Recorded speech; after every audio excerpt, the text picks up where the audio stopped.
প্রথমত ইতিমধ্যেই সেনাপ্রধান তিনি পৌঁছে গিয়েছেন, অর্থাৎ একদিকে সামরিকভাবে আলোচনার একটা স্তর যেমন উঠে এসেছে অত্যন্ত গুরুত্বপূর্ণ একটা পর্যায়ে, তার পাশাপাশি কূটনৈতিকভাবে এই যে সিন্ধুর জলবন্টন প্রকল্প সেটা যখন ভারত বন্ধ করেছে, পাল্টা সিমলা চুক্তি প্রত্যাহার, কোথাও কি যুদ্ধের দামামা বেজে গেল?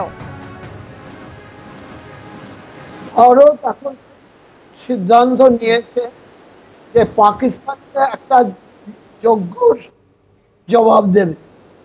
এখন সেই জবাব ন্যাশনাল পাওয়ার, জাতীয় সমগ্র শক্তি কিভাবে সেটা ভারত সেই সিদ্ধান্ত। তার প্রথম হলো ভারত আপাতত তাতে পাকিস্তানের উপর এলাকা মরুভূমিতে। আমি ব্রিগেডিয়ার দাস আপনাকে একটু বিরত করি, আপনার কথায় সম্ভবত কিছু যান্ত্রিক ত্রুটির জন্য আমাদের কাছে স্পষ্টভাবে পৌঁছচ্ছে না। আপনার সঙ্গে আমি আবারও যোগাযোগ করার চেষ্টা করব, তবে এই মুহূর্তে সমীর মিত্র আমাদের সঙ্গে রয়েছেন। সমীরবাবু, ঠিক যে প্রশ্নটা আমি ব্রিগেডিয়ার দাসকে করলাম, কোথাও কি একেবারে যুদ্ধের দামামা বেজে গিয়েছে, আবার একটা সার্জিক্যাল স্ট্রাইক? যুদ্ধের দামামা বোধহয় পুরোপুরি ভাবে বাজেনি এখনো।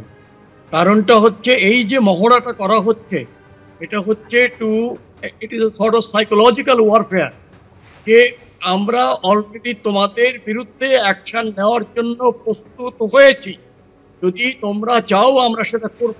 কারণ আমাদের যে সবথেকে বড় মনোবল এবং ইন্টেলিজেন্স, এই দুটো যদি ইনট্যাক্ট থাকে তাহলে কোনোভাবেই কিছু বাধা আসতে পারে না।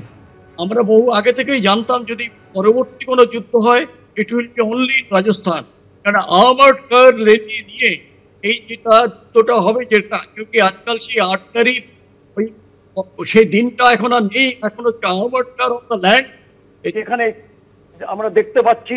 and it is I should say that it is a part of the psychological warfare, the enemy is observing যে we are preparing to give you a real punch, সেই পাঞ্চটা যে একটা প্রস্তুতি হচ্ছে। এবং শুধু তাই নয়, আমার মনে হয় যে আরো বেশি প্রস্তুতি হয়েছে। এটা তো খালি আমরা ছবিটা দেখতে পাচ্ছি, because they should be on the operation within 1 or 2 hours, that preparation should be there. আর যেটা বলা হচ্ছে যে সিমলা চুক্তি, ওরা পাকিস্তান কোনো কালেই তো সিমলা চুক্তিকে অনার দেয়নি। LOC they have time and again they have they have just thrown away the LOC. সুতরাং এখন যদি আমরা ঢুকেও যাই ভেতরে, তাহলে কেউ কিছু বলতে পারবে না, because there is no LOC, no restriction. We should march ahead and capture the POK and other things.